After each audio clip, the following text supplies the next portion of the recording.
अस्सलाम वालेकुम। प्रोग्राम किसान के नाम के साथ मैं हूं बिन्यामीन शौकत।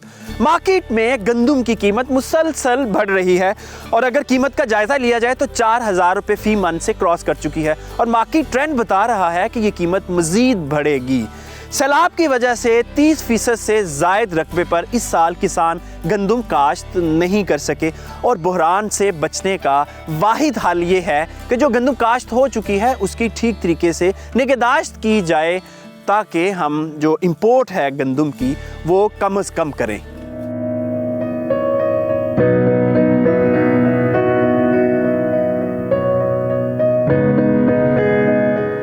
गंदम सीरीज का ये दूसरा प्रोग्राम है। पहले प्रोग्राम में गंदम की पैदावारी टेक्नोलॉजी पर बात की गई थी।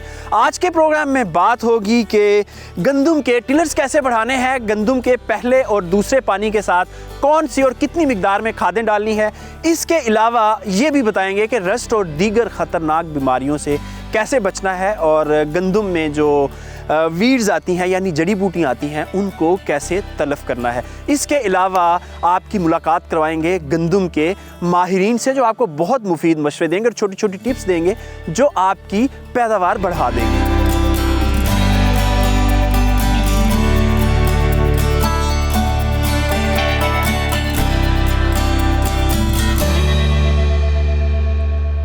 पाकिस्तान के 80% किसान कुल काबिले काश्त रकबे के 50% पर गंदम काश्त करते हैं। गुज़श्ता साल 23 मिलियन एकड़ पर गंदम काश्त की गई जिससे 25 मन फी एकड़ के हिसाब से 27 मिलियन टन पैदावार हासिल हुई। इसके बावजूद मुल्क की ज़रूरत पूरी करने के लिए 3 मिलियन टन से ज़ायद गंदम बैरून ममालिक से दरामद करना पड़ी। आज भी अगर हुकूमत किसानों को यूरिया खाद जैसी बुनियादी ज़रूरत बर वक्त मुहैया करे तो किसान इस बड़े बहरान से हुकूमत को बचा सकते हैं।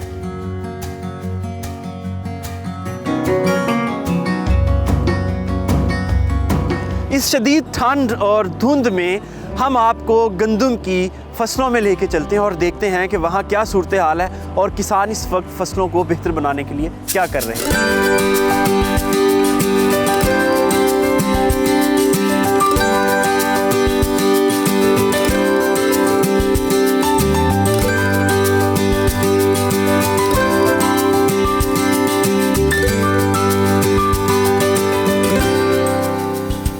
गंदम के टिलर्स इस बात का फैसला करते हैं कि फ़ी एकड़ पैदावार कितनी आएगी।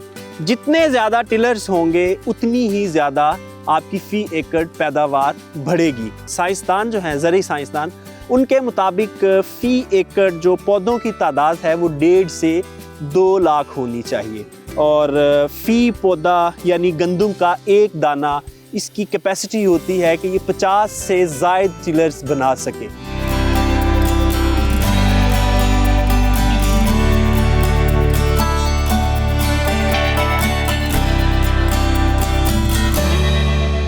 गंदम के टिलर्स कैसे बढ़ाने हैं ताकि अच्छी पैदावार आ सके, इसके लिए हम आपको लिए चलते हैं डॉक्टर अजीजुर रहमान के पास। डॉक्टर अजीज साहब प्रिंसिपल साइंटिस्ट हैं वीट रिसर्च इंस्टीट्यूट फैसलाबाद के। अस्सलाम वालेकुम सर। वालेकुम सलाम जी। फरमाइएगा कि इस वक्त जो स्टेज चल रही है गंदम की, हम टिलर्स को कैसे बढ़ा सकते हैं? जी, इस वक्त जो गंदम की फसल है वो शगुफ़े बनाने, जिन्हें आप टिलर कह रहे हैं, टिलर बनाने की स्टेज पे है और आम तौर पर ये मरहला गंदम के उगने के 15 से 20 दिन बाद शुरू होता है जब ये अपने शगुफ़े बनाने का अमल शुरू करती है। तो ये गंदम की जो पौधा है उसकी ज़िंदगी का सबसे नाजुक मरहला होता है जिसमें वो ये फैसला होता है कि इसने कितनी पैदावार बनानी है। इस मरहले पे हम पहली जो है आपाशी उसकी सिफारिश करते हैं। तो पहली आपाशी के साथ साथ उसको जो खाद है, जो बकिया खाद की ज़रूरत है जो कि हम पहले दे चुके हैं, वो हमने देनी होती है। आम तौर पे हमारा ज़िम्मेदार जो फास्फोरस की खादें हैं और पोटाश की खादें हैं वो बजाई से पहले इस्तेमाल करता है और पहले पानी पर वो यूरिया या नाइट्रोजन वाली खाद वो देता है। लेकिन अगर हमारा किसान किसी वजह से जो फास्फोरस और पोटाश वाली खादें हैं वो बिजाई के वक्त नहीं दे सका तो वो पहले पानी के बाद जब गंदम की फसल अपने शगुफ़े बनाने का आगाज़ करती है उस वक्त भी देकर वो पूरी पैदावार ले सकता है। तो सबसे पहली बात तो ये है कि गंदम की पहले पानी 15 से 20 दिन उगाव के बाद उसको पहला पानी दें और साथ साथ उसकी खाद की मिकदार को पूरी करें।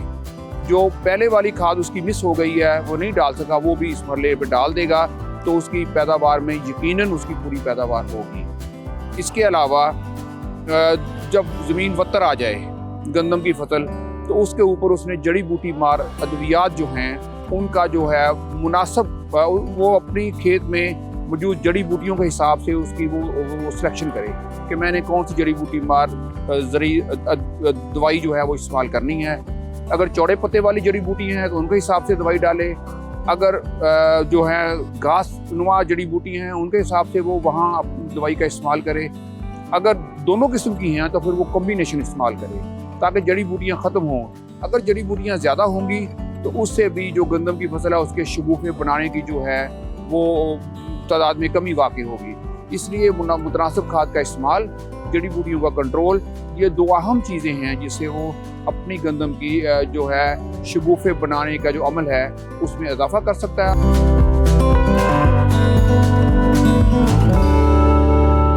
अक्सर पाकिस्तानी किसान फी एकड़ गंदम की कम पैदावार की वजह बीज को समझते हैं, हालांकि ऐसा नहीं है। पाकिस्तान में ही गुज़श्ता साल 2 किसानों ने, मोहम्मद अरसलान और मोहम्मद असलम ने 80 मन से ज़ायद पैदावार लेकर ये साबित कर दिया कि इस बीज में इतनी पोटेंशियल है कि 80 मन से भी ज़ायद पैदावार ली जा सके। आइए आपको दिखाते हैं कि पाकिस्तानी बीज के बारे में साइंसदान क्या कहते हैं। जब ये वज़ीर आला साहब की तरफ से महकमा ज़राअत पैदावारी मुकाबला जात करवाता है तो उसमें जो इनाम जीतने वाले लोग होते हैं वो ये पोटेंशियल हासिल भी करते हैं। जैसा कि पिछले साल जिस शख्स ने इनाम जीता है उसकी 82 मन फ़ी एकड़ पैदावार आई, जबकि 2-3 साल पहले यही पैदावार 98 मन तक भी गई। तो इस तरह पैदावारी सलाहियत जो है, जेनेटिक पोटेंशियल, वो तो हमारा 80 से 90 मन आसानी से है। गंदम की फी एकड़ पैदावार के हिसाब से पाकिस्तान दुनिया से बहुत पीछे है, बल्कि यूँ कह लीजिए कि इंतहाई मायूस कुन सूरत हाल है। गुज़श्ता साल हमने सिर्फ 25 मन फ़ी एकड़ एवरेज के हिसाब से गंदम हासिल की। चाइना दुनिया का सबसे बड़ा गंदम पैदा करने वाला मुल्क है जिसकी फ़ी एकड़ पैदावार 58 मन है। इंडिया 35 मन फ़ी एकड़ एवरेज लेकर दुनिया का गंदम पैदा करने वाला दूसरा बड़ा मुल्क है। न्यूजीलैंड के एक किसान एरिक वॉटसन ने गुज़श्ता साल 156 मन फ़ी एकड़ गंदम की पैदावार लेकर दुनिया में नया रिकॉर्ड कायम कर दिया।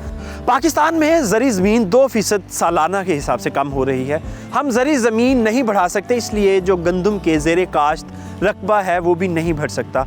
आखिर में हल जो बचता है वो फ़ी एकड़ पैदावार बढ़ाना है। एक तहकीक के मुताबिक पाकिस्तान में जो गंदम की फ़ी एकड़ पैदावार में मुसलसल कमी हो रही है उसमें 35% हिस्सा वो है जो हम गंदम लेट लगाते हैं, यानी किसान अपने अपने इलाकों में जो टाइम टेबल के मुताबिक हुकूमत की तरफ से वक्त दिया जाता है गंदम काश्त करने का उसके मुताबिक नहीं लगाते, तो इससे हम 35% गंदम कंप्रोमाइज़ करते हैं। इसके अलावा जड़ी बूटियों के कंट्रोल ना करने की वजह से 30% तक प्रोडक्शन कंप्रोमाइज़ होती है। गैर मतवाजन खादों के इस्तेमाल से 18% और नाकिस बीज के इस्तेमाल से 17% तक हमारी पैदावार मुतासर हो रही है। बहुत बड़ी वजह है पैदावार कम आने की, वो देर से बिजाई है, क्योंकि हमारा क्रॉपिंग पैटर्न इतना इंटेंसिव हो गया है कि अब वीट जो है वो खाली ज़मीन पे, फैलो लैंड पे नहीं आती।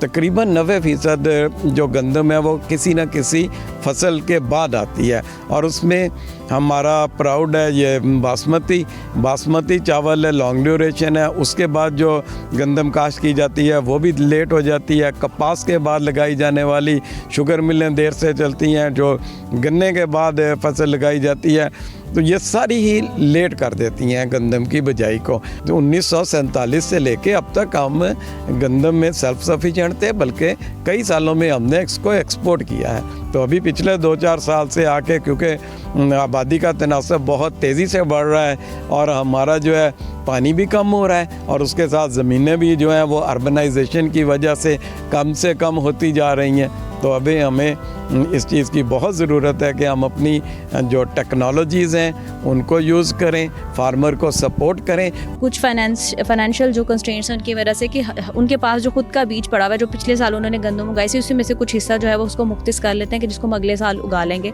बीज के तौर पे। तो उसमें चूँकि वो बल्क होता है, इकट्ठा ही हार्वेस्ट हुआ होता है, तो उसमें सीड की प्योरिटी इतनी मेंटेन नहीं रहती। तो बेहतर है कि सीड जो है वो सर्टिफाइड हर साल इस्तेमाल किया जाए।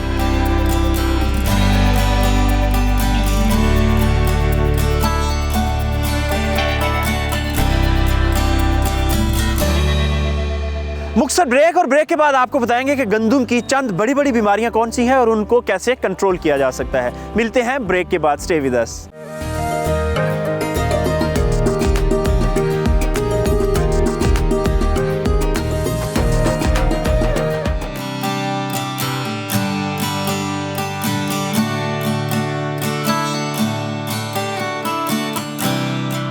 गंदम की बीमारियों की बात करें तो रस्ट या कुंगी सबसे खतरनाक बीमारी है। बुनियादी तौर पर इसका ताल्लुक फंगस से है, यानी ये बीमारी फंगस से फैलती है। आमतौर पर इसका जो फैलाव है वो फरवरी और मार्च के महीनों में होता है, लेकिन बचाव अभी से ही करना होता है। जब ये बीमारी एक दफ़ा अटैक कर दे तो फिर इसका कोई इलाज नहीं है, इसलिए इस बीमारी से फसल को बचाने के लिए अभी से ही एहतियाती तदाबीर करना ज़रूरी है। इस बीमारी से पैदावार में 30 से 40% तक कमी वाक़ई होती है और जिस इलाके में ये बीमारी फैल जाए इसे कंट्रोल करना तकरीबन नामुमकिन हो जाता है। ये बीमारी ज़्यादातर ऐसे पौधों पर हमला करती है जिनका मुदाफ़ती निज़ाम कमज़ोर हो। इसे फैलने के लिए जो मौसम चाहिए, इसमें वक्फे से बारिश का होना और हवा में नमी का तनासुब 70% से ज़ायद होना है। दिन का दर्जा हरारत 20 से 30 डिग्री के दरमियान हो तो ये बीमारी हमला कर सकती है और हवा के जरिए बड़ी तेजी से दूसरे पौधों में फैलकर वबाई सूरत इख्तियार कर सकती है। रस्ट से बचने के लिए जरूरी है कि गंदम का बीज इस तरह का हो जो जिन्याती तौर पर रस्ट से बचने की सलाहियत रखता हो। इसके अलावा फसल को बर वक्त जरूरी खादें डालें ताकि पौधे की कुव्वत मुदाफ़त कम ना हो। गंदम को बिला जरूरत पानी न लगाएं और फसल में पानी खड़ा न रहने दें।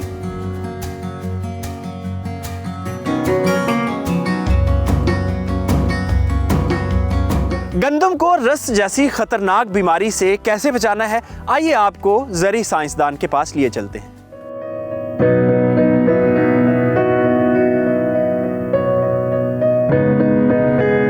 रस्ट और इसके अलावा गंदम की दीगर बीमारियां कौन कौन सी हैं और उनको किस तरह कंट्रोल किया जा सकता है, ये सब जानने के लिए हम director agriculture extension Lahore division doctor शेर मोहम्मद के पास पहुंच चुके हैं। उनसे पूछते हैं कि फार्मर को इस वक्त क्या करना चाहिए। जी सर, अस्सलाम वालेकुम। जी वालेकुम अस्सलाम जी, बहुत मेहरबानी, शुक्रिया आप किसानों के लिए और ज़राअत सेक्टर के लिए यहाँ तशरीफ़ लेके आए, बहुत बहुत मेहरबानी। तो गंदम की जो हाँ जैसे आपने बताया रस्ट सबसे अहम बीमारी है गंदम की। तो इसमें 3 अक़साम की जो है रस्ट हैं। इसको कुंगी बोलते हैं हम आमतौर पे उर्दू में, पंजाबी में। तो जर्द कुंगी है, भूरी कुंगी है और काली कुंगी है। तो हमारे जो सबसे ज़्यादा अहम है वो जर्द कुंगी बहुत ज़्यादा आती है, उसके बाद भूरी कुंगी आती है। तो ये बड़ी जो है ख़तरनाक किस्म की बीमारियां हैं। तो इसके लिए ये तो बीमारियां हैं। फिर इसके अलावा एक उखेड़ा है, गंदम का उखेड़ा, वो भी एक बीमारी है। इसके अलावा पाउडरी मिल्ड्यू है, वो भी एक माइनर बीमारी है। और इसके अलावा कीड़े मकोड़े हैं जिनमें ग्रेमिनस या आप सुंडी होती है जो धान से मुंतकिल होती है गंदम में, जिसको गुलाबी सुंडी भी, गुलाबी सुंडी जिसको हम आमतौर पे बोल देते हैं। इसके अलावा अमेरिकन बॉल वर्म है और आर्मी वर्म है और तेला है। इसके अलावा जो दीमक है वो भी गंदम पे हमलावर होती है। तो ये गंदम के चंद बीमारियां और कीड़े हैं, तो इनको अपने हालात के मुताबिक कंट्रोल करना चाहिए। अगर कुंगी की बात करें तो जर्द कुंगी हमारे यहाँ ज्यादा। कुंगी की अगर 2 किस्में हैं, एक जो सीड से पैदा होती है और एक जो है वो एक कांगियारी है, वो लूज स्मट है और ये रस्ट है। तो जो लूज स्मट है ना जी, वो तो अगर हम 4 से 6 घंटा पानी में भिगो लें बीज को बिजाई से पहले और उसमें धूप पे उसको सुखा लें तो ये कंट्रोल हो जाती है। इसके अलावा इसका जो बीज जहरपाशी से भी कंट्रोल, ये स्टेज गुजर चुकी है, किसान गंदम लगा चुके हैं, अब उसका किस तरह हल है अगर आ जाता है? अब अगर ये है कि गंदम में जब इसके सिट्टे निकलते हैं तो वो काले रंग के होते हैं, सफूफी, उसमें स्याह सफूफ भरा होता है। तो उन पौधों को उखाड़ लें आप और उनको शापर में ले आए, भर दें और कहीं नीचे ज़मीन में दबा दें।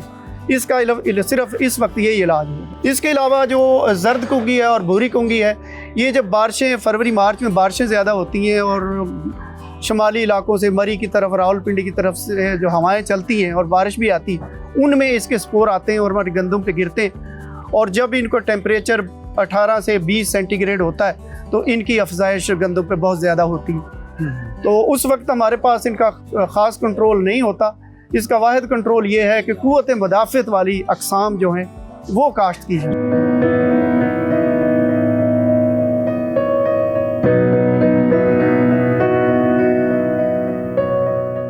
किसी भी फसल से जड़ी बूटियों को तल्फ करने के दो तरीके होते हैं। एक तरीका प्री इमर्जेंस। प्री इमर्जेंस का तरीका ये है कि जब आप बीज बोएं, यानी जब आपने गंदम बोई उसके साथ ही आप अगले दिन उसी वतर में जड़ी बूटी मार स्प्रे कर देते हैं, और जो मुमकिना तौर पर जड़ी बूटियाँ उगनी होती हैं उनका बीज उसी वक्त तल्फ हो जाता है। इससे हमारी गंदम स्ट्रेस से बच जाती है। दूसरा तरीका ये है कि आप पोस्ट इमरजेंस स्प्रे करते हैं। पोस्ट इमरजेंस मतलब कि जब आपकी गंदम ये या इससे छोटे साइज़ में हो, यानी उग चुकी हो, उस वक्त आप जड़ी बूटी मार स्प्रे करते हैं।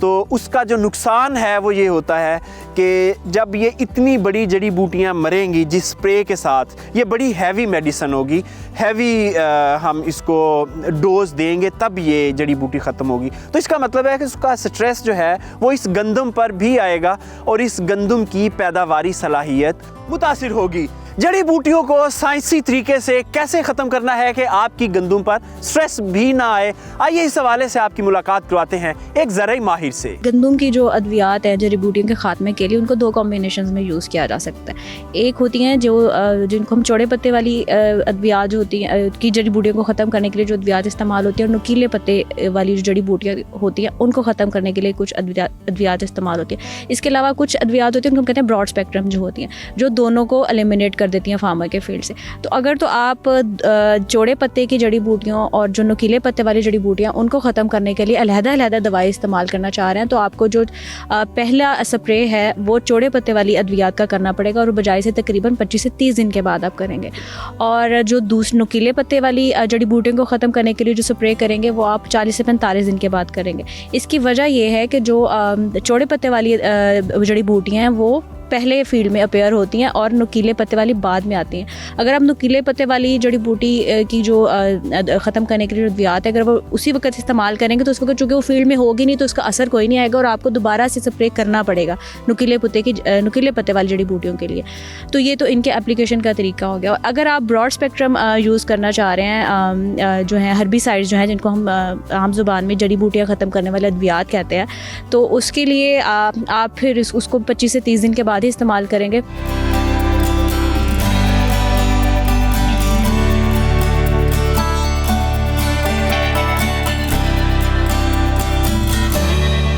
एक तहकीक के मुताबिक 50% से ज़ायद किसान गलत तरीके से खेतों में स्प्रे करते हैं। आइए आपको चंद पॉइंट्स बताते हैं, क्रिटिकल कंट्रोल पॉइंट्स, जिन पर अमल करके आप एक तो जो आप स्प्रे करेंगे उसका फ़ायदा ज़्यादा हासिल कर सकते हैं, दूसरा आपकी फसल स्ट्रेस में भी नहीं जाएगी।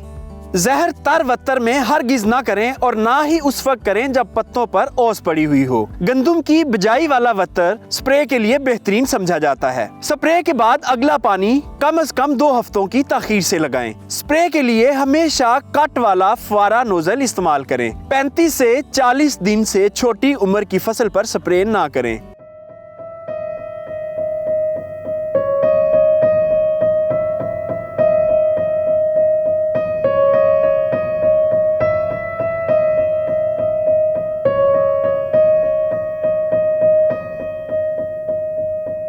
हर फसल और ख़ास तौर पर गंदम के लिए 3 बुनियादी खादों की ज़रूरत होती है, जिसमें सबसे अहम DAP है।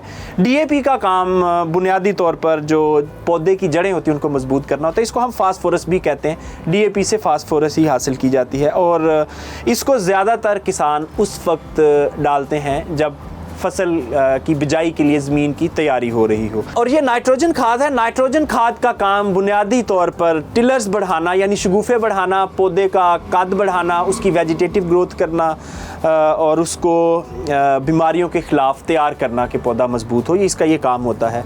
इस वक्त जो गंदम की स्टेज है, पहले पानी के ऊपर उसको नाइट्रोजन की ज़्यादा ज़रूरत है, क्योंकि नाइट्रोजन ने टिलर्स बढ़ाने हैं, यानी शगुफ़े बढ़ाने हैं। शगुफ़े बढ़ेंगे तो हमारी जो गंदम है उसकी पैदावार ज़्यादा आएगी। ऐसे किसान भाई जो DAP नहीं डाल सके उस वक्त जब ज़मीन की तैयारी कर रहे थे, क्योंकि उन दिनों DAP खाद की कीमत ज़्यादा थी, तकरीबन 13 से 14 हज़ार फ़ी बैग, तो उनके लिए बेहतरीन मुतबादल है इस वक्त नाइट्रोजन और फास्फोरस। ये दोनों नाइट्रोफास खाद कहते हैं इसे, और ये मुख्तलिफ़ कंपनीज़ की तरफ से बनाई गई है। तो नाइट्रोफास जो है ये बेसिकली फास्फोरस की कमी को भी पूरी करती है और नाइट्रोजन की ज़रूरत भी पौधे की जो होती है उसको पूरा करती है। तो ऐसे किसान जिन्होंने DAP नहीं डाली थी तैयारी के तौर पर, वो इस वक्त अगर नाइट्रोफास खाद डाल लेते हैं तो DAP की कमी पूरी हो सकती है। जो तीसरी अहम खाद है वो पोटाश है, और पोटाश जो है वो पौधे को मजबूत करती है, बीमारियों से महफूज रखती है, और ख़ास तौर पर दूसरे पानी के साथ पोटाश देना इसलिए ज़रूरी होता है कि उस वक्त गंदम का सिटा बन रहा होता है, यानी गंदम गोब की हालत में होती है जब दूसरा पानी लगता है। तो जो पोटाश है इसने फ्रूट बढ़ाना होता है या ग्रेन बढ़ाना होता है, जो भी आप फसल लगा रहे हैं, यानी अगर आप गंदम को पोटाश डाल रहे हैं तो दाने का साइज़ बढ़ेगा और गंदम मजबूत होगी, तना मजबूत होगा। अगर हवाएं चलती हैं आखिरी दिनों में, विंड स्टॉर्म आता है या जखड़ चलते हैं, तो अगर आपका स्टेम मजबूत होगा तो गंदम लॉजिंग से बच जाएगी, यानी गिरेगी नहीं। तो उसके लिए पोटाश खाद इस्तेमाल की जाती है। ये बेहतरीन इलाज है गंदम को गिरने से बचाने का और सिट्टे का साइज़ बढ़ाने का, दाने का साइज़ बढ़ाने का, और गंदम को बीमारियों से महफूज रखने का। इसके अलावा जो सल्फ़र खाद है वो बड़ी अहम है गंदम के लिए। सल्फ़र का बुनियादी काम ये होता है कि हम जितनी भी खादें डालते हैं वो खादें जड़ों को दस्तयाब हालत में करता है और पौधा उसको अच्छी तरह से कंज्यूम करके अपना खुराक का हिस्सा बनाता है। चलिए किसान भाइयों, आपको बताते हैं कि अगर आप 60 मन फ़ी एकड़ पैदावार प्लान किए बैठे हैं तो आपको कौन सी खाद कितनी मिकदार में डालनी है।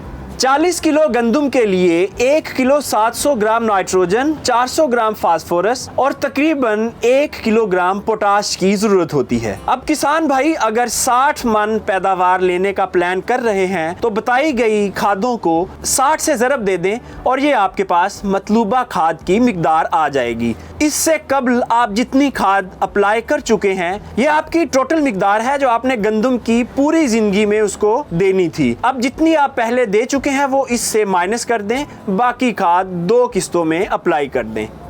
पहला पानी गंदम के लिए इंतहाई अहमियत का हामिल होता है क्योंकि इस वक्त गंदम अपने टिलर्स बना रही होती है और जब पहला पानी लगता है तो इस वक्त नाइट्रोजन खाद इसको दी जाती है जिससे इसकी वेजिटेटिव ग्रोथ बढ़ती है और गंदम की वेजिटेटिव ग्रोथ अगर बढ़ेगी तो उसमें अच्छे टिलर्स बनेंगे। तो एक आम सा फार्मूला है कि एक पौधा निकालकर इसको देखा जाता है कि इसके कितने पत्ते निकले हुए हैं, यानी इसके 2 पत्ते हैं, जब तक तीसरा पत्ता नहीं निकले गंदम को पानी नहीं लगाना चाहिए, अदरवाइज़ गंदम जो है वो स्ट्रेस में जाएगी और स्ट्रेस का मतलब ये है कि आपकी फ़ी एकड़ पैदावार में कमी होगी। दूसरा फार्मूला ये है कि आप 3 से 4 इंच ज़मीन ऊपर से नंगी करें और यहाँ से मिट्टी लेके इसकी पिन्नी बनाएं। जब पिन्नी बन जाए तो इसका मतलब है कि ज़मीन में ठीक ठाक वत्तर मौजूद है, आप पानी मत लगाएं जब तक ये वत्तर खुश्क ना हो। जब ये पिन्नी बनना ख़त्म हो जाए 3 से 4 इंच ज़मीन से, तब आप इसको पानी लगाएंगे और वो पानी आपके लिए मुफीद होगा, अदरवाइज़ पानी फ़ायदे की बजाय नुकसान देगा।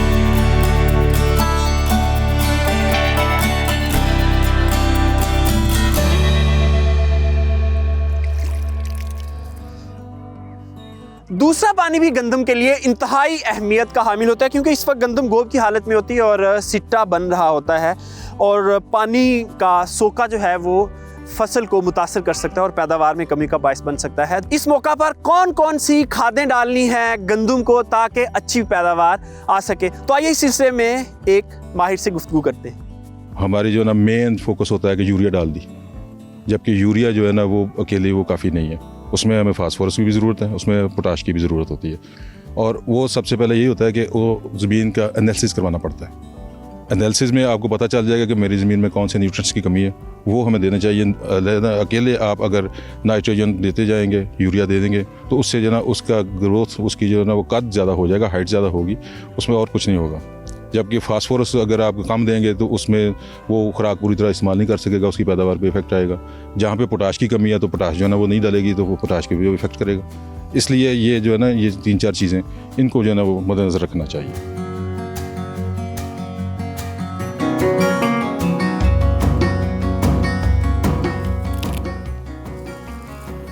गंदम के पत्ते पीले क्यों होते हैं? पीला रंग जानवरों का हो पत्तों का हो, गंदम का हो या इंसानों का हो, बुनियादी तौर पर यह कमज़ोरी की निशानी समझा जाता है। ये जो स्क्रीन पर आप एक कलर चार्ट देख रहे हैं, ये बुनियादी तौर पर जो पत्तों का रंग है उसको क्लियर करने के लिए दिखाया गया है। जितना लश ग्रीन आपका पत्ता होगा, आपकी गंदम उतनी ही सेहतमंद होगी और उतनी ही ज़्यादा पैदावार होगी, और जितना लाइटर टोन में जाता जाएगा उतना ही समझें कि आपकी जो गंदम है उसका इम्यून सिस्टम वीक हो रहा है।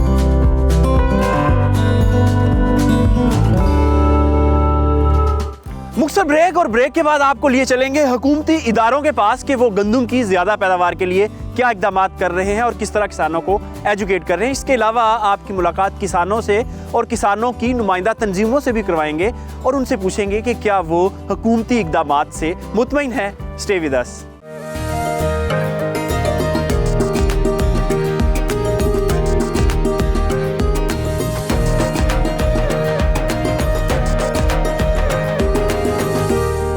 चंद रोज़ कबल वज़ीर-ए-आज़म पाकिस्तान जनाब मियाँ शहबाज शरीफ फरमा रहे थे कि पाकिस्तान को ज़रूरी तौर पर मुस्तक़िल मुल्क बनाना चाहते हैं। अर्ज़ ये है कि ज़राअत के लिए एक दिन बहुत अहम होता है। आज की चीज़ अगर आप किसानों को कल देंगे तो उसका उतना फ़ायदा नहीं होगा। आज किसानों को सब्सिडाइज रेट पर खाद की ज़रूरत है। आज अगर इनको मुहैया ना की गई तो वो आप नताइज नहीं ले सकते, और शायद आइंदा साल भी आप ये स्टेटमेंट दे रहे हों कि पाकिस्तान को ज़रूरी तौर पर मुस्तक़िल मुल्क बनाना चाहते हैं। तो अर्ज़ ये है कि बर वक्त जो इनपुट की सप्लाई है वो ज़रूरी है।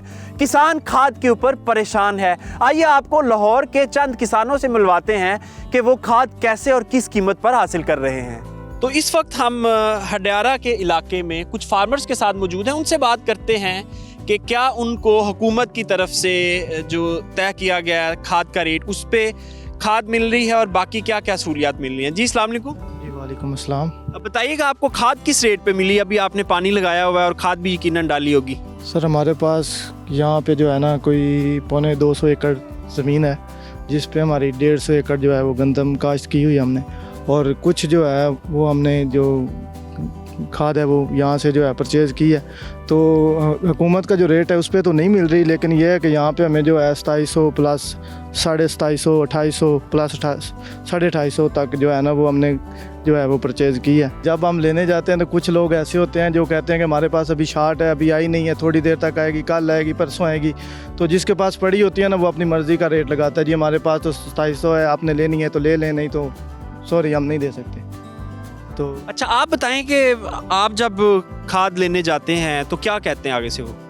नहीं सर, यही बात होती है कि खाद कल आएगी या परसों आएगी, या फिर कहते हैं भी 2-4 बोरी हमारे पास पड़ी हैं वो आप ले जा सकते हैं। लेकिन हमारी तो तकरीबन 2 दिन में या 4 दिन में 10-15 एकड़ पानी लग जाता है। तो जब ज़्यादा पैसे देते हैं तो फिर खाद कहाँ से आती है? फिर तो वो मिनट में पैदा कर देते हैं। ये पता नहीं गोदामों में है या किसी और जगह पर है, लेकिन फौरी तौर पर कह देते हैं आप गाड़ी ले आएँ।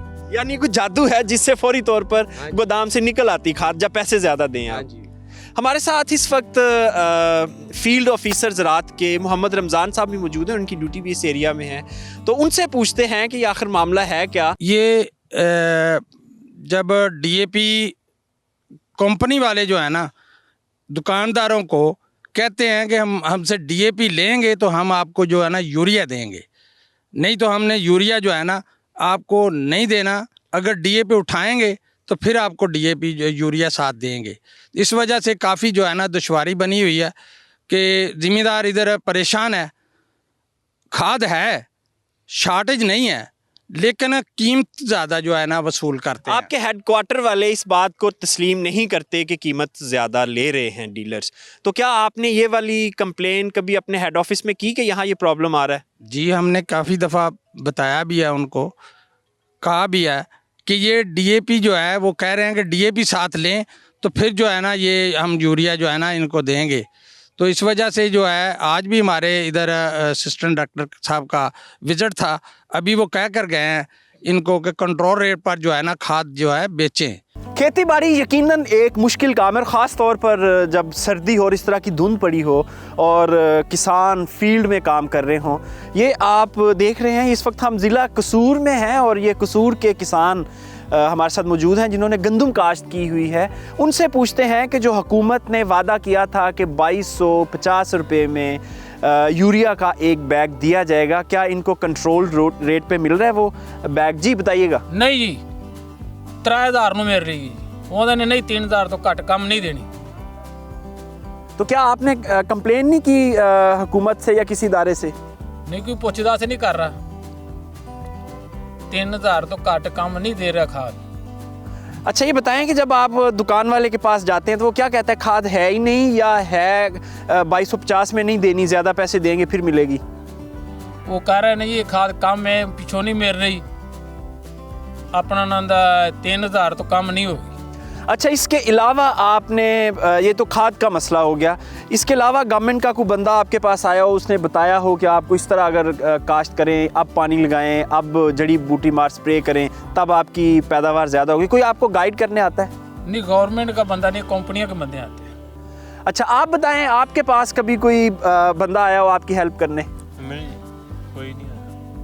किसी ने नहीं बताया कि गंदम को आपने कैसे पानी लगाना है, कैसे खाद डालनी है, कैसे स्प्रे करने हैं? नहीं सरकारी बंदा को नहीं आता, कंपनी वाले आते ने, वो आपके हिसाब नाल दस के चले जाते हैं। तो खाद आपको भी कंट्रोल रेट पे नहीं मिल रही? नहीं यही 3000। जी आप जैसा कि आपने सुना कि हमने मुख्तलिफ फार्मर से पूछा, सर्वे किया, कोई 20-30 फार्मर से, तो सबका यही जवाब था कि हमें जो खाद है वो कंट्रोल रेट पे नहीं मिल रही। कुछ को 2800 में मिल रही है, कुछ को 3000 में और कुछ को 3200 में।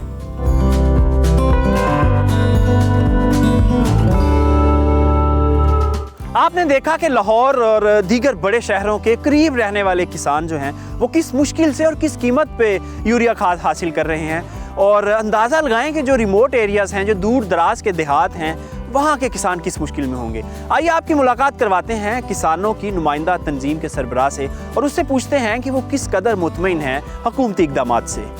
हुकूमत इस वक्त बड़े बड़े दावे करती नज़र आ रही है कि वो पैदावार बढ़ाना चाहते हैं, ज़राअत में खुद कफालत चाहते हैं ताकि इम्पोर्ट को कम किया जा सके, मगर देखना ये है कि इसकी तरफ वो अमली तौर पर कितने संजीदा हैं।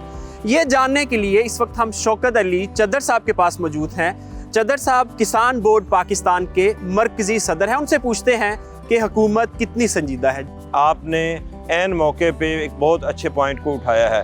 इस वक्त फ्लड की वजह से ओवरऑल हमारा 35% जो लैंड है वो सैलाब से मुतासर हुई है। हमने बर वक्त हुकूमत पंजाब को ये तजवीज़ दी किसान बोर्ड पाकिस्तान के प्लेटफार्म से कि अगर आप DAP खाद को सस्ता कर दें और यूरिया खाद की फराहमी को यकीनी बना दें, तो हम अगर सिर्फ 10% अपनी जो प्रोडक्शन है उसको बढ़ाने में कामयाब हो जाएंगे, तो इंशाल्लाह हम ना सिर्फ मुल्की ग़िज़ाई ज़रूरियात पूरी करेंगे बल्कि इससे हम अपने इम्पोर्ट बिल को भी कम करने में कामयाब हो जाएंगे। मैं ये समझता हूँ कि गंदम के हवाले से फूड इनसिक्योरिटी की तरफ बढ़ रहे हैं और मुल्क के अंदर एक बड़े ग़िज़ाई क्या ऐसे इक़दाम आप समझते हैं कि हुकूमत ले तो हम गंदम की जो पैदावार है उसको बढ़ा सकते हैं? इस वक्त अब चूँकि गंदम की सोइंग हो चुकी है, अगर ये बर वक्त गन्ने के क्रशिंग सीज़न का आगाज़ कर देते तो हमारे पास ज़्यादा लैंड अवेलेबल हो जानी थी गंदम की काश्त के लिए, लेकिन उसके अंदर भी इन्होंने ताख़ीर की। बर वक्त जो DAP खाद की कीमत थी, DAP खाद की कीमत कम कर देते, एक्सपोर्ट पैकेज अनाउंस कर देते तो वो किसान DAP खाद डालता जिससे पैदावार बढ़ सकती थी।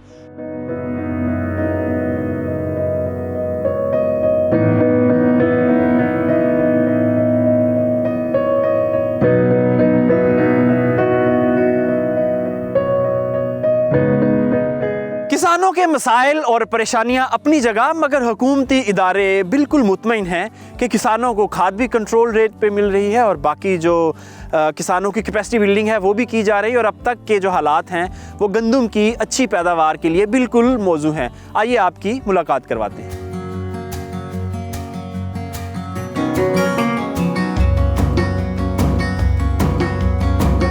हुकूमती सतह पर गंदम की अच्छी पैदावार लेने के लिए क्या इकदाम किए जा रहे हैं, ये जानने के लिए हम इस वक्त director general agriculture extension doctor Mohammad Anjum Ali साहब के साथ मौजूद हैं। उनसे पूछते हैं कि हुकूमत क्या इकदाम कर रही है। जी सर। देखिए जी, ये साल पाकिस्तान में गंदम के लिए बड़ा चैलेंजिंग साल है और इस साल को ज़्यादा से ज़्यादा गंदम का साल बनाने के लिए हमने 4-5 मेजर एक्टिविटीज़ को पहले प्लान किया, फार्मूलेट किया, प्रॉपर तरीके से इम्प्लीमेंट किया, जिसमें बुनियादी तौर पे सबसे पहले अवेयरनेस थी कि हमने वक्त के ऊपर गंदम काश्त करवानी है और उसके लिए मैसिव अवेयरनेस होगी। डीएपी की कीमतें यहाँ पे 5,000 रुपये फी बैग कम हुई, 58 बिलियन की सपोर्ट गई।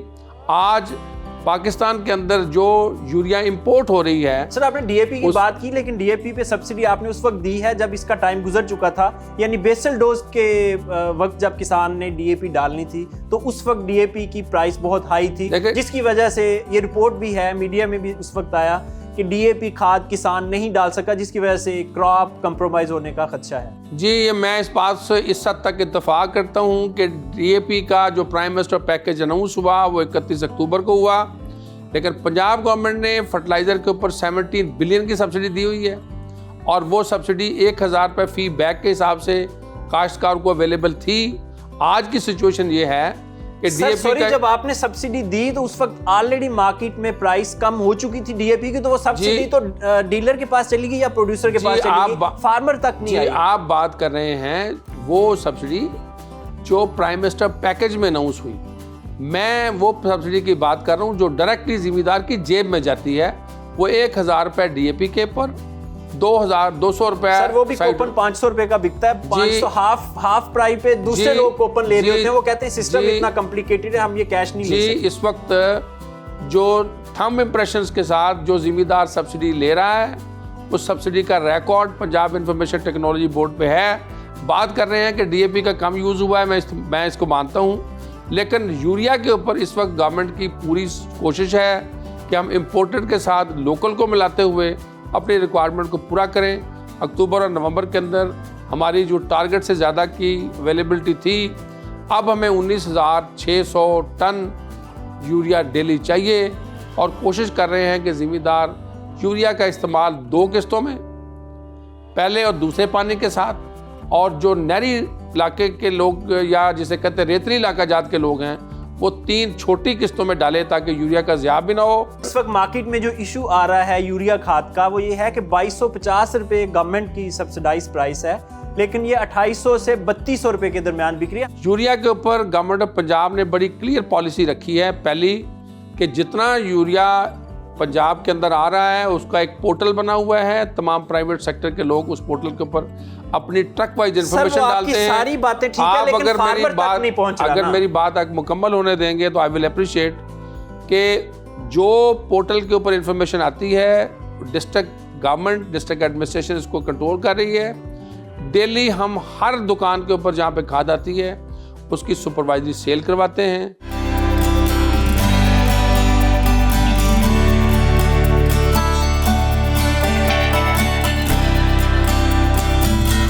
हुकूमत की तरफ से किए जाने वाले ज़रूरी खुद मुख्तारी के दावे उस वक्त तक पूरे नहीं हो सकते जब तक खेतों में काम करने वाले किसान के असल मसाइल ना पहचाने जाए और उनका हल पेश ना किया जाए। किसानों को इस वक्त यूरिया खाद की ज़रूरत है और वो भी कंट्रोल रेट पर। इसके अलावा उनको कैपेसिटी बिल्डिंग की ज़रूरत है कि किस तरह गंदम की पैदावार बढ़ा सकें। मुख्तसर ब्रेक और ब्रेक के बाद ज़रूरी हालात हाज़रा, मौसम की सूरत हाल और मंडियों के भाव ताव। Stay with us.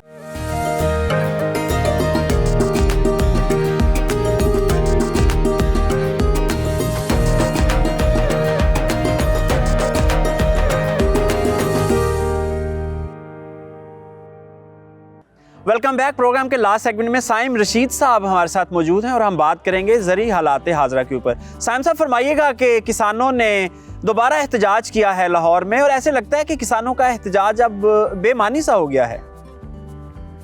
बिन्यामिन साहब आपकी बात किसी हद तक ठीक है। उसकी वजह ये है, एक तो किसान जो से हैं वो बहुत सारी जो सी उनकी जो तहरीक है बहुत सारे हिस्सों में बढ़ चुकी है और किसान इत्तेहाद के बहुत सारे हिस्से हो चुके हैं, जिसकी वजह से हर हिस्सा जो उनसे अपनी अपनी काविश कर रहा है, वो मुत्तहिद नहीं है। दूसरी बात ये एहतजाज बेसिकली एक प्लानिंग के तहत छोटा एहतजाज था जिसमें गवर्नमेंट को सिर्फ रिमाइंड करवाना था, याद दहानी करवानी थी कि आपने जो वादे चंद माह कबल किए थे प्राइम मिनिस्टर साहब ने बिजली की प्राइसेस की मद में और यूरिया खाद की मद में और दीगर मसाइल में, उनको उनकी याद दहानी के लिए एहतजाज था। और मेरा ख्याल है कि किसान जनवरी के पहले या दूसरे हफ्ते में शदीद एहतजाज का दोबारा प्रोग्राम बना रहे हैं। यानी ये टीजर था छोटा सा, कह सकते हैं आप। साइम साहब इस वक्त जो खाद की सूरत हाल है यूरिया खाद की, वो बदस्तूर शॉर्टेज है और 3,000 से 3200 रुपये फ़ी बैग मिल रहा है और हुकूमत कहती है कि हमने लार्ज स्केल पे एक्शन शुरू कर दिया है ऐसे डीलर्स के ख़िलाफ़ जो जिनके पास स्टॉक है और जो ज़्यादा कीमत ले रहे हैं किसानों से? बिनियामिन साहब, सच्चाई तो ये है कि डीलर्स का इसमें कसूर बहुत कम है।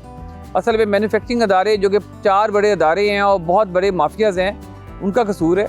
उन्होंने बाउंड किया हुआ है, अटैच किया हुआ है यूरिया खाद को फास्फोरस की फर्टिलाइज़र के साथ जो उन्होंने इंपोर्ट की हैं हाई प्राइस पे। अब फास्फोरस की फर्टिलाइज़र में मसलन आपको एग्जांपल देता हूँ कि नाइट्रोफास की इस वक्त जो सी इनवाइस प्राइस है वो 6000 से ऊपर है, लेकिन मार्केट में नाइट्रोफास जो सी 5000 की बिक रही है। और जो खाद मैन्युफैक्चरिंग अदारे हैं उन्होंने मशरूत कर दिया है, अटैच कर दिया है कि अगर आपने यूरिया का एक ट्राला लेना है तो आपको एक ट्राला नाइट्रोफास या DAP का भी लेना होगा। अब जो डीलर उसमें जो लॉस कर रहा है वो कहाँ से पूरा करेगा?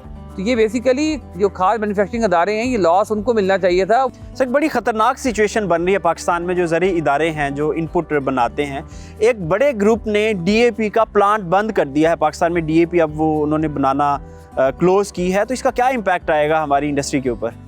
देखें, DAP की प्राइसेस बेजा प्राइसेस बढ़ने से और गवर्नमेंट की तरफ से वक्त के ऊपर सब्सिडी की अनाउंसमेंट ना करने से कर दिया ये निकला कि DAP बिक नहीं सकी।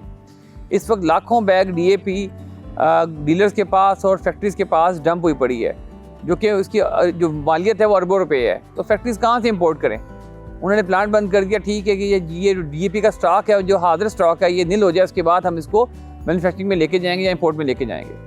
साइम साहब, किसी दोस्त ने एक सवाल पूछा है कि जानवर सर्दियों में ज़्यादा बीमार हो रहे हैं, इसकी क्या वजह हो सकती है? देखें, जानवरों के बीमार होने की वजह उनका जो उनका एनवायरनमेंट है, जिसमें उनको शेड के अंदर या छपड़े के अंदर या बरामदे में उनको रखा जाता है, उस एनवायरनमेंट का सही सेहतमंद ना होना है। जानवर उसके अंदर ही पेशाब करते हैं, उसी में ही वो अपना गोबर उनका होता है, तो उससे गैस बनती है और गैस जो सी होती है उस पूरी फ़ज़ा को वो आलूदा कर देती है, जिसकी वजह से इनकी बीमारी आ रही है। और साथ में क्या हो रहा है, जो सा फार्मर है वो पानी जो सा उसमें डाल देता है, वो रात को ठंडा पानी हो जाता है और ठंडा पानी जानवर पीते हैं, उससे उनको प्रॉब्लम आ रही है। तीसरी चीज़, जानवरों को वो कवर नहीं करते, उनको कवर करना चाहिए, उनकी जिस्म के ऊपर कोई प्लास्टिक शीट से ऐसे आजकल मिल जाते हैं, कवर करना चाहिए जिससे वो गर्म रहें। और चौथी चीज़, जो डे शॉर्ट हो चुका है, आपका दिन में आपका मुख्तसर हो चुका है, तो खाने की तरतीब जो जानवरों की होती है उनको रात लंबी पड़ जाती है, जिसकी वजह से उनके अंदर से एनर्जी का खात्मा हो जाता है और उनका जिस्म ठंडा हो जाता है, बीमार पड़ते हैं।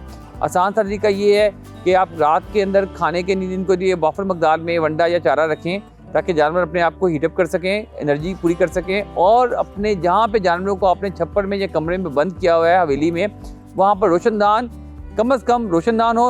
अगर एग्जॉस्ट लगा देंगे तो बहुत ही अच्छी बात है। जी, शुक्रिया। साइम साहब हमारे साथ मौजूद हैं चौधरी मोहम्मद असलम, जो डायरेक्टर हैं महकमा मौसमियात पंजाब के। उनसे पूछते हैं कि सर्दी की क्या सिचुएशन रहेगी, बारिश की क्या सिचुएशन रहेगी पाकिस्तान भर में। जी सर, फरमाइएगा।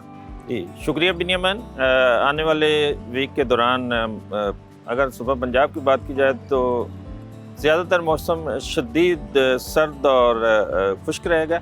इसमें मैदानी इलाके जो जैसे फैसलाबाद, लाहौर, शेखुपुरा, गुजरांवाला, मुल्तान, डीजी खां, इनमें धुंध पड़ेगी और शदीद धुंध होगी आने वाले दिनों में। इसलिए किसान जो भाई हैं उनसे मैं दरख्वास्त करता हूँ कि अगर वो अपने अजनास वगैरह मंडी तक ले जाना चाहें तो वो दिन का इस्तेमाल करें, क्योंकि रात के टाइम और सुबह के टाइम जो विजिबिलिटी होगी बहुत कम होगी, यानी हद निगाह 0 तक हो सकती है और इसमें हादसात का खतरा हो सकता है। और जो हमारा पुठवार का रीजन है, इसमें कोहरा पड़ने का इम्कान है और इसमें भी शदीद सर्दी होगी।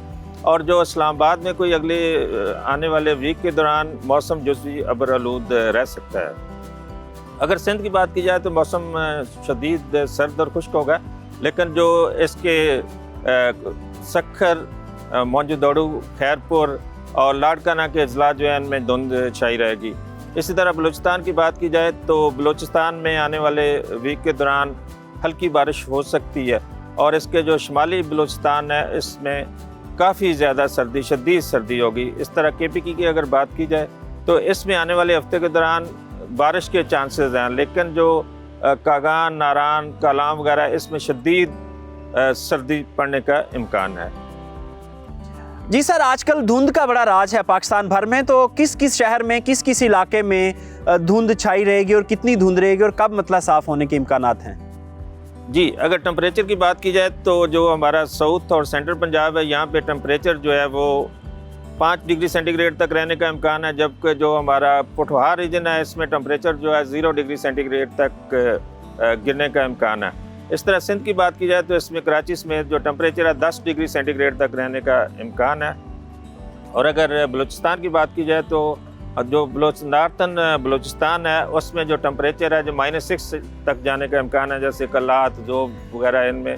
और इस तरह KPK की बात की जाए तो जैसे मालाकंड के डिवीजन हैं इनमें टेम्परेचर -7 डिग्री सेंटीग्रेड तक गिरने का इम्कान है। और अगर शुमाली इलाका जात और कश्मीर की बात की जाए तो वहाँ पे भी जो टेम्परेचर है वो नुक्ता इंजमास से नीचे रहने का इम्कान है, बल्कि गिलगित बल्तिस्तान और स्कद्दू में टेम्परेचर जो है वो -10 डिग्री सेंटीग्रेड तक रहने का इम्कान है। जी असलम साहब, बहुत शुक्रिया। जी साइम साहब, बताइएगा कि जो मौसम की सूरत हाल है वो ज़राअत के लिए कैसी रहेगी आइंदा हफ्ते? बिन्यामिन साहब, कुछ सर्दी है और कोहरा पड़ेगा इसके अंदर, जो कि नुकसानदेह होगा। गंदम की फसल के लिए जो फ़ायदेमंद है, टिल्डिंग बेहतर होगी उसकी, लेकिन चाराजात के लिए वो नुकसानदेह है, बागात के लिए नुकसानदेह है। स्पेशली जो आपके आम के बागात हैं, जो नए बागात हैं या पपीते के बागात हैं, उनके लिए बहुत नुकसानदेह है। उसका तरीक़ाकार यही है कि जितनी भी इस वक्त फसलें मौजूद हैं ओपन एयर में, उनके ऊपर आप अमाइनो एसिड का और पोटाशियम नाइट्रेट का स्प्रे करें। पोटाश और अमाइनो एसिड दोनों ही जो सी हैं फसलों की मुदाफ़त जो होती है मौसम के ख़िलाफ़, उसमें इजाफा करते हैं और वो कोहरे के या खुश ठंड के मोहलक असरात से महफूज हो जाते हैं। इसके अलावा शाम के वक्त अगर कोहरे पड़ने का चांस हो तो बाग में धुआं दें, और इसके अलावा हल्की सी आबपाशी भी कर सकते हैं, जिसकी वजह से ज़मीन का दर्जा हरारत निस्बतन थोड़ा बेहतर रहेगा, बुखारात बन जाएंगे और आपकी जो सी बागात या सब्जियां हैं उनके अंदर आसपास जो टेम्परेचर होगा वो एनवायरनमेंट के टेम्परेचर से थोड़ा सा ज़्यादा होगा। सर, आपने अमाइनो एसिड की बात की, तो अगर फार्मर्स को हम बताएं कि किस तरह करना है प्रैक्टिकल डेमोन्स्ट्रेशन, तो मुख्तसर वक्त में बताइएगा। देखें, अमाइनो एसिड का इस्तेमाल का तरीका ये है कि आप वाटर सॉल्युबल फर्टिलाइज़र कोई भी ले लें, NPK ले लें या पोटाशियम नाइट्रेट ले लें, और 1% सोल्यूशन तैयार करें कि 1 किलोग्राम NPK या 1 किलोग्राम पोटाशियम नाइट्रेट में आप 500 ml अमाइनो एसिड का स्प्रे करवाएं। और इस प्रैक्टिस को अगर आपका बजट इजाज़त दे तो वीकली हर हफ्ते करें, नहीं तो 15 दिन बाद लाजमी करें, जब तक आपका जनवरी का महीना इख्तिताम पजीर नहीं होता। जी बिल्कुल नाज़रीन, सिर्फ 1 महीना है। अगर इस 1 महीने में फसलों की अच्छे तरीके से देखभाल कर ली जाए तो पूरा साल आप उस फसल से अच्छी इनकम ले सकते हैं। इसके साथ ही हमें इजाज़त दीजिए। खुदा हाफिज़।